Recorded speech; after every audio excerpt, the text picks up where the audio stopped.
밥 먹는 것에 대해서 제가 한번 정리를 한번 해볼게요. 아침밥, 점심밥, 저녁밥 하루에 3번 먹지요.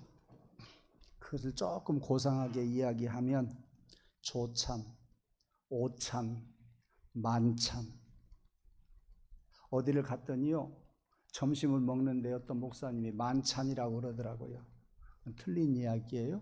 네. 조참, 오참, 만참. 아침, 점심, 저녁을 그렇게 일컫습니다. 그러니까 조찬, 오찬, 만찬 하면 격이 조금 올라가 있어요. 예. 근데 그거보다도 격이 올라간 잔치가 뭐냐? 연회입니다. 연회. 축하 또는 중요한 행사, 식사 자리를 일컬어서 연회라고 하고, 연회보다도 더 높은 것이 있어요. 그게 향연이에요. 향연. 귀빈을 초대해서 대접하는 성대한 식사 자리, 그것이 향연입니다. 알고 계시지만 정리해서 말씀드리는 거예요. 그러면 조금 정리 더 해볼까요? 영어로는 아침을 뭐라 그래요? 블랙퍼스트. 그 다음에 점심을 런치, 저녁을 디너. 그러면 아침하고 점심하고 사이를 뭐라 그래요? 그 색거리. 우리가 몰랐는데 요즘에 많이 있어요. 그런 식당이 있어요. 브런치. 브런치 식당이라고 그러죠. 블랙퍼스트하고 런치하고 합성어 만들어 가지고 브런치. 게으른 사람들이 아침 안 먹고 점심까지 때우는 브런치. 네. 저녁을 영어로 뭐라 그래요? 디너라고 그래요. 근데 저녁 먹고 난 다음에 또 야식하는 거 있어요. 그것을 영어로 뭐라 그래요? 서퍼라고 그래요. 서퍼. 그렇게 이야기합니다. 오늘 방금 읽어드린 성만찬은 디너가 아니에요. 바로 금방 말씀을 드린 서퍼예요. 물론 디너와 서퍼를 저녁 식사로 함께 사용하기도 해요. 그러나 굳이 구분을 하자고 한다면 서퍼는 야식 정도 생각하면 돼요. 초저녁에 먹는 거예요? 밤이 깊어서 먹는 거예요? 금방 가르쳐줘도 대답을 안 하시네. 영어라 잘 몰라요? 나도 헷갈려요. 그건 서퍼예요. 그런데 예수님의 성만찬을 로드스 서퍼라 그렇게 말해요. 그러니까 예수님이 성만찬을 거행한 것이 초저녁일까요? 야심한 밤일까요? 야심한 밤이었어요. 이렇게 알려드리면 여러분 이제 오늘 삽시간에 잘 아는 거예요. 정리를 다 하는 거예요. 저는 그거 정리하느라고 꽤 오래 걸렸어요. 시간이 꽤 걸렸어요. 이 성례 중에 하나 성찬식이 있었는데 그 성찬은 로드스 서퍼라 해서 야심한 밤에 하신 거예요. 제자들에게 예수님이 떡을 떼어 주시고 잔을 나누어 주신 이것이 성만찬이에요. 그리고 내가 다시 올 때까지 영원히 나를 기념하면서 이 예식을 행하라 하셨습니다. 그래서 오늘 또 우리가 그 예식을 행하려고 지금 준비하고 있지요. 성례라고 하면 넓은 의미로는 예배를 비롯해서 우리의 신앙생활 전체, 더 나아가서 내 삶 전체, 우리 삶의 전체를 가리켜서 성례라고 해도 틀리는 말은 아니에요. 이 성례라고 하는 말을 영어로 세크라먼트라고 이야기하는데 내 생활 전체가 성례다, 또 이렇게 생각하면 안 돼요. 왜? 거기에는 도둑질도 있고 거기에는 나쁜 짓도 있어요. 그러니까 거룩한 삶, 거룩한 삶만 세크라먼트라는 단어를 써요. 그 다음에 두 번째 세례가 있어요. 세례, 성례식 하면 이런 생활을 말하는데 좁은 의미로 성찬식이 있고 세례식이 있다. 다시 말씀을 드려요. 넓은 의미로는 우리 삶 전체, 나쁜 짓을 빼놓고 거룩한 삶 전체를 성례라고 이름하고 있고요. 그 다음에 좁은 의미로 우리 기독교에서 말할 때는 성찬과 세례가 있다. 예. 성찬은 로드스 서퍼, 세례는 밥티즘, 이렇게 이야기를 합니다. 자, 오늘 본문에 들어가면서 먼저 또 드리고 싶은 말씀이 있어요. 요즘 식당에 가면 이런 안내문이 있어요. 뭐냐? 드시기 전에 사진부터 찍으세요. 그런 말이 있어요. 벽에 붙여놨어요. 아, 저거 상술 대단하네. 그렇잖아도 그 글귀가 없어도 많은 사람들이 조금만 잘 나오면 먼저 하는 것이 뭐예요? 주머니에서 핸드폰 꺼내가지고 사진을 찍어요. 그리고 인증샷을 대부분이 보내잖아요. 아마 장사하는 사람이 그것을 노렸던 것 같아요. 뭐라고? 사진부터 찍으라고. 그러면 그 사진이 날아가잖아요. 여러 사람한테 갈 거예요. 그 가게 홍보가 되지요. 큰 상술이다, 지혜로운 상술이다, 그렇게 생각을 했어요. 그런데 어떤 사람은요, 아멘도 하기 전에 사진 찍는 사람도 있어요. 여러분, 아멘하고 사진 찍었어요? 아멘 전에 사진 찍었어요? 범인들 많이 있을 거예요. 예. 성만찬은요, 사진 찍는 거 아니에요. 예. 사진부터 찍지 않습니다.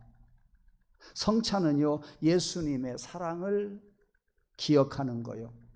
예수님의 사랑을 재현하는 거예요. 예수님의 사랑을 많이 느끼는 거예요. 예수님의 사랑을 내가 전해야 되겠다 하는 다짐의 시간이 성만찬 시간이에요. 오늘 본문에서 바울은 고린도 교회를 향해서 강하게 질타를 하고 있어요. 오늘 여기 본문 23절 앞에 그런 내용들이 소개되고 있는데요. 왜 그러느냐? 너희가 모이는 것이 유익이 아니라 도리어 해롭다. 이따 한 가지 말씀을 드릴게요. 20절에 가서 보면 칭찬할 수 없다라고 현대어 성경은 번역을 해놓고 있습니다. 왜? 성찬을 성찬으로 생각하고 예식으로 생각을 한 거예요. 성찬을 성찬으로 생각하지 않고 거기에서도 계급의식이 나왔다는 것이에요. 예. 성찬 예식이어야 되는데, 성찬식이어야 되는데 하나의 분열이 되는 양상이 나타나게 되었어요. 여러분, 고린도라고 하는 도시는요, 로마 제국에서 아주 대표적인 항구 도시였어요. 여러분, 항구 도시 뭐가 많아요? 돈이 많은 곳이 항구 도시예요. 그래서 여수 가면 뭘 자랑하지 말라? 돈 자랑하지 말라. 그래서 나온 거예요. 돈이 많아요. 이 고린도는요, 문화가 대단히 화려했어요. 돈 많으니까 그럴 수밖에 없겠죠. 또 돈 많으면 뭔 일이 생겨요? 안 좋은 일 생겨요. 음란이 많았어요. 우상숭배가 가득했어요. 여러분, 섬치고 항구도시치고 우상이 안 많은 데 없어요? 네, 안 많은 데 없어요. 오늘날 우리 대한민국도 마찬가지예요. 그런데 이와 같이 돈 많고 문화가 화려하고 음란하고 우상숭배하던 그 세상의 문화가 교회 안에까지 들어왔다는 거예요. 그래서 사도 바울은요, 고린도 교회에 대해서 좋지 않게 생각을 했어요. 너희들 모이는 것이 별로 칭찬할 만하지 않다 그랬어요. 왜 그런지 아세요? 성찬 전에 밥부터 먹었어요. 그것이 꼭 틀리다는 이야기는 아니에요. 근데요, 어떻게 밥을 먹었냐? 부자가 먼저 와서 먹고 나면 나중에 가난한 사람들이 먹었어요. 분열 현상이 생겼어요. 그렇잖아도 고린도 교회는 여러 분열이 있었어요. 크게 4개파로 나뉘어졌잖아요. 그런데 이런 식사 자리에서도, 잔치 자리에서도, 행사 자리에서도 부자들이 먼저 먹고 나중에 가난한 사람들이 와서 먹으려고 하면 먹을 것이 없네요. 예. 심지어 그런 자리에 술까지 취한 사람도 있었어요. 예수님의 사랑을 기념해야 할 그 식탁이 계급의식이 생겼단 말이에요. 서로 간에 분열 현상이 생겼어요. 위기의식이 느껴졌어요. 그래서 바울은 이것은 주님의 만찬을 먹기 위한 것이 아니다, 이렇게까지 표현을 하고 있습니다. 자, 이러한 배경 하에서 오늘 말씀을 한번 또 들어보시기 바랍니다. 금방 말씀을 드린 것 중에 성례 중에 2가지가 있는데 하나가 세례예요. 우리가 이 세례를 어떤 마음으로 받아야 되느냐? 세례는 단순히 머리에다가 물을 뿌리는 거 아니에요. 물을 뿌리는 정도로만 생각해서는 큰 잘못이에요. 예. 세례는요, 쉽게 말하면 머리에 뿌린다는 이야기는 온 몸에 뿌린다는 이야기요. 제대로 하려면은 물속에 푹 들어갔다 나와야 되는데 그것을 간단하게 예수님의 제자들이 가르쳐 주었어요. 디다케라고 하는 책에서 가르쳐 줍니다. 그렇게 물속에 잠기지 아니하고 머리에 뿌려라. 그래서 오늘날까지 그것이 머리에 뿌려지게 돼요. 머리에 뿌렸다는 이야기는 온 몸을 씻었다는 이야기요. 두 번째는 우리가 물속에 푹 들어갔다가 나왔다는 이야기는 죽었다가 살아났다는 의미예요. 예. 그러니까 세례받았다는 이야기는 내가 예수님처럼 죽었다가 다시 살아납니다라는 이야기예요. 예. 여러분, 물로 죄를 씻은 것이 아니라 물속에 들어갔다 나왔다 그래서 죄사함 받는 것이 아니라 예수 그리스도의 보혈로 우리의 죄를 씻음 받으신 것을 믿으시기를 바랍니다. 예. 그러니까 물은 그 은혜를 눈으로 보여주면서 느끼게 하는 거예요. 물을 머리에 뿌리면서 그것을 느끼게 하는 것이다, 그런 이야기예요. 그래서 세례를 받을 때에는 회개하는 마음으로 받아야 돼요. 믿음의 고백을 하면서 받아야 됩니다. 나아가서 내가 죽었다가 다시 살아났으니 새로운 삶을 살기를 원합니다 하는 간절함이 묻어 있어야 돼요. 그리고 결단이 있어야 합니다. 다른 말로 표현해 볼까요? 세례는 교회의 회원증 아니에요. 세례는 천국 가는 차표가 아니에요. 예, 예수님의 사람이라고 하는 사실을 공개적으로 고백하는 것이 세례예요. 예, 그걸 우리가 알아야, 내가 이제는 예수님의 사람입니다 라고 세상에 선포하고요, 예, 하나님께 고백하는 것이 세례다, 그런 이야기예요. 결혼식만 하고 같이 살지 않는다고 한다면 결혼이 얼마나 무의미가 있겠습니까? 군복을 입고 총을 들지 않는다고 한다면 그 군복이 무슨 의미가 있겠습니까? 마찬가지로 세례를 받고 예전 모습대로 산다고 한다면 그것은 세례가 아니에요. 새롭게 변화되어야 돼요. 물속에 빠졌으니 다시 거듭나게 되었으니 예수님과 함께 살아가겠다고 하는 다짐이 저와 여러분에게서 계속되기를 원합니다. 오늘 세례받은 분들, 입교한 분들도 물론이거니와 오래전에 세례받은 우리 모두가 이 결단이 오늘 이 시간을 통해서 또 계속 이어질 때 간절함이 있고 기도를 하게 되고, 그러한 기도하는 우리들의 기도를 들으시는 하나님께서 성령으로 우리를 도와주셔서 새 삶을 살게 해 주실 줄로 믿습니다. 그 다음에 두 번째, 성찬에 대해서 생각해 봅니다. 예수님께서는 떡을 들어 축사하셨어요. 오늘 여러분이 드실 떡은 이와 같습니다. 들어서 축사하십니다. 이것은 너희를 위하는 내 몸이다. 받아 먹으라 하고 제자들에게 나누어 주셨습니다. 떡을 떼신 후에 예수님께서 또 잔을 들어 축사하셨습니다. 이것은 나의 피 곧 언약의 피니라. 받으라 마셔라. 예. 이렇게 예수님께서 떡과 잔을 축복하시고 신령한 떡, 신령한 잔이 되게 하셔서 제자들에게 나누어 주신 그 뜻을 따라서 오늘 성찬 예식을 거행합니다. 오늘 여러분들이 떡을 받으시고 잔을 받으실 때에 주님께서 주신 것을 믿고 받으시기를 바라고, 신령한 떡을 받으시는 것을 믿기를 바라고, 신령한 잔을 받으시는 것을 믿기를 바랍니다. 떡은 사랑입니다. 잔은 용서입니다. 떡은 희생이에요. 잔은 생명입니다. 성찬이라고 하는 것이 뭐냐? 금방 말씀을 드린 것처럼 사랑과 용서와 희생과 생명을 기억하고 그 주님의 그러한 뜻을 느끼며 우리의 가슴 속에 깊이 담고 되새겨 가는 것, 이것이 성찬입니다. 예수님은 이를 행하여 나를 기념하라 하셨습니다. 그래서 오늘 또 우리는 성찬 예식을 거행하는 겁니다. 영원히 내가 다시 오실 때까지 기념하라, 이렇게 말씀하신 따라서 오늘 성찬에 임하는 여러분들, 주의 살과 주의 피가 여러분 안에 항상 느껴지고 되새겨짐으로 말미암아 여러분이 사는 것이 아니라 여러분 안에 성찬 예식을 통해서 주신 은혜로 살아가는 우리 모두가 되기를 간절히 원합니다. 성찬은 단순히 과거를 추억하라는 게 아니에요. 십자가의 은혜, 성찬의 은혜를 오늘 내 삶 속에서 다시 붙드는 거요, 다시 느끼는 거요, 다시 가지고 살아가는 거예요. 그리고 성찬은 하나가 되는 것을 말하고 있어요. 제가 언젠가요 송구영신 예배 드리면서 이렇게 성찬 예식을 했네요. 항상 우리는 송구영신 예배 때 성찬 예식을 하잖아요. 큰 떡을 만들었어요. 동그랗게 만들었어요. 그리고 여기 떡 잔에다가 떡 그릇에다가 딱 담아서 예수님의 살입니다, 띄어서 잡수세요 하고 그랬더니 듬뿍듬뿍 띄어서 먹으면 얼마나 좋아요. 2개 손톱으로 떡은 이만한데 500분의 1, 1000분의 1도 안 먹었어요. 그저 무엇이 와서 건들고 간 것밖에 안 돼. 그 여러 사람이 먹었어도요.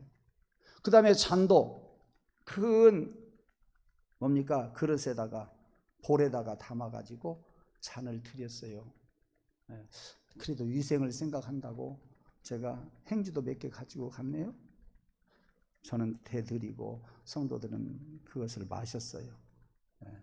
그리고 닦고 또 다음 사람 닦고 돌려서 또 다음 사람 닦고. 근데 해보니까요, 이거 위생상 안 좋을 것 같아요. 받는 분들이 은혜가 좀 떨어질 것 같아요. 그래서 딱 한 번 하고 안 했어요. 무슨 의미냐? 우리는 한 떡을 떼요.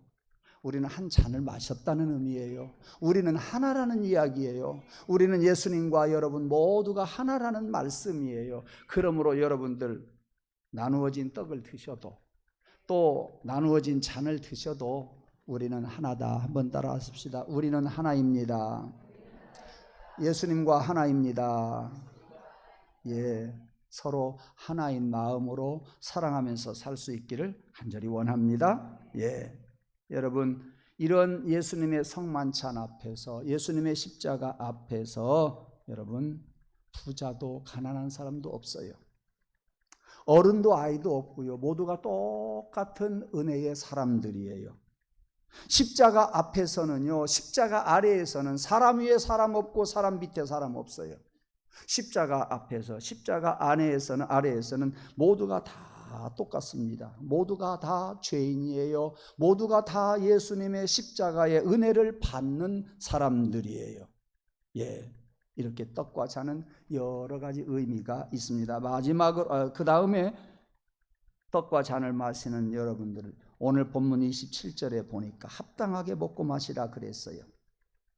이 말씀을 들으면서 어떤 사람은 나는 부족해서 성만찬에 임할 수가 없겠네, 이런 오해를 할 사람이 있을 거예요. 여기서 합당하게 먹고 마신다는 이야기는 그 뜻이 아니에요. 합당하다고 하는 말은 완벽한 사람이 되라는 뜻이 아니에요. 완벽한 사람이나 먹고 마시라 그런 이야기가 아니에요. 회개하며 예수님을 의지하고 나오라는 이야기요.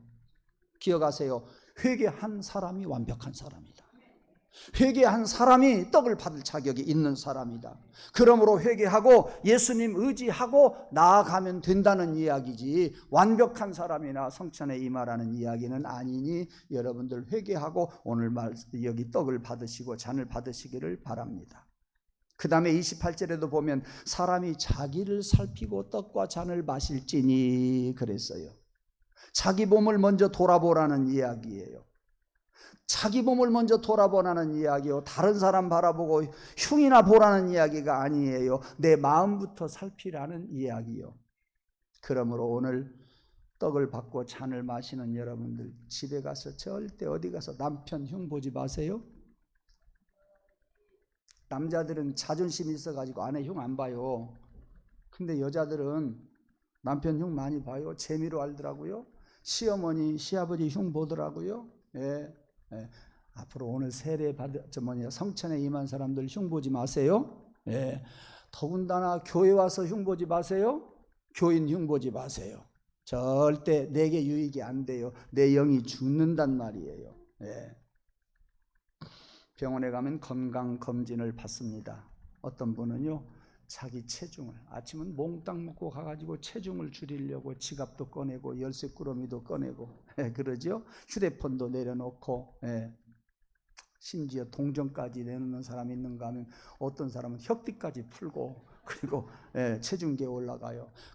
500g이라도 줄이려고 그렇게 노력하는데 여러분 들으세요. 우리 마음의 무게는 숨길 수 없잖아요. 더군다나 하나님 앞에서 숨길 수 없잖아요.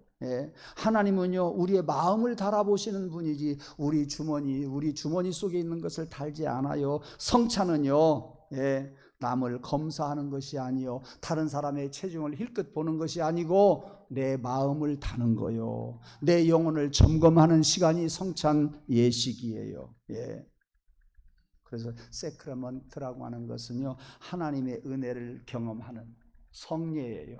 하나님의 은혜를 경험한 사람이 하나님의 은혜를 삶의 현장에서 나타내는 것이 그것이 세크라먼트 성례예요. 그러므로 세례 받고 떡을 들고 잔을 마시는 사람은 흉보지 말고 다른 사람 흉보지 말고 내 영혼을 점검하고 내 영혼을 주님께 맡기고 새롭게 살아가고자 하는 자세가 떠나지 않아야 됩니다.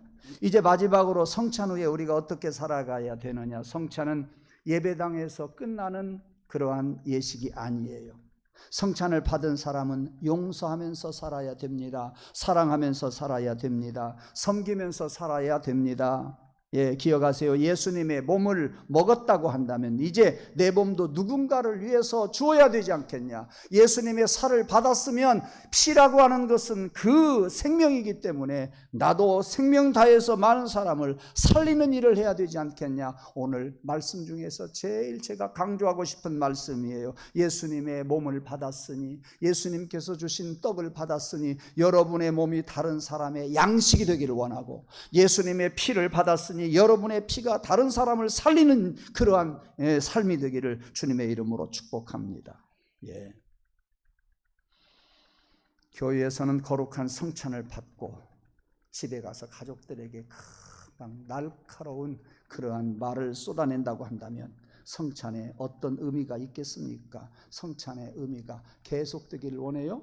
예배당만 아니라 교회 가서도 성찬의 의미가 감격이 계속 있기를 원하고 미운 사람 앞에 가서도 아이고 내가 성찬에 임했지 하고 한번 꼭 참으세요.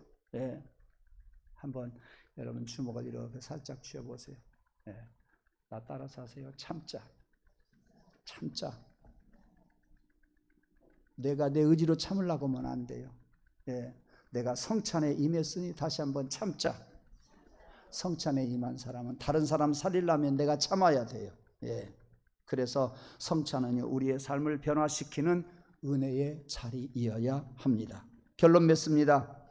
여러분 세례는 십자가에서 시작된 새 삶의 선언이에요. 성찬은 십자가를 잊지 말고 주님이 베풀어 주신 사랑의 식탁이라고 하는 거 알아야 돼요. 한 번 더 말씀을 드립니다. 아침에 초찬 같은 것이 성찬 아니에요. 오찬 같은 것도 성찬 아니고 만찬 같은 것도 성찬이 아니에요. 그것보다도 좋은 것이 연회라고 그랬어요. 성찬은 그걸 못 따라가요. 연회보다도 더 격이 있는 것이 향연이라 그랬어요. 향연보다 더 격이 있는 것이 무엇일까요? 성찬입니다. 또 한번 따라합시다. 향연보다 격이 있는 것이 성찬이다. 이 정도 됐으면 여러분들 다 아마 죽을 때까지 잊지 않고 믿음으로 살아갈 줄로 믿습니다. 우리는 완전해서 성찬 식탁에 가는 것이 아니라 회개하면 오히려 완전한 사람이 된다. 주님이 용서해 주셨으니 우리는 성찬에 임할 자격이 있다. 절대 다른 생각하지 마시고 내가 주님 앞에 회개하고 가오니 주여 성찬에 잘 임하게 하시고 성찬의 은혜가 내 삶 속에서 계속되게 하여 주옵소서. 이 고백만 있으면 될 줄로 믿습니다. 오늘 떡을 받으실 때 주님 제 몸도 주님께 드립니다. 잔을 받으실 때 주님 내 삶도 주님의 핏값으로 산 인생이 되게 하여 주옵소서. 이 고백이 우리의 심령에 널리 퍼지고 높게 펴지고 하나님이 아시고 사람들이 알기를 주님의 이름으로 축복합니다. 성찬 마친 후에 세상에 나가서 예수의 사랑을 전하고 이웃들에게 예수님의 사랑을 흘려보내는 우리 모두가 되기를 간절히 원합니다. 어떻게? 돌봄으로 다가가십시다. 섬김으로 품읍시다. 전도로 세워가십시다. 다가가서 돌보고 섬기고 그리고 품고 또 많은 사람을 세워가는 그런 우리 모두가 되기를 주님의 이름으로 축복합니다.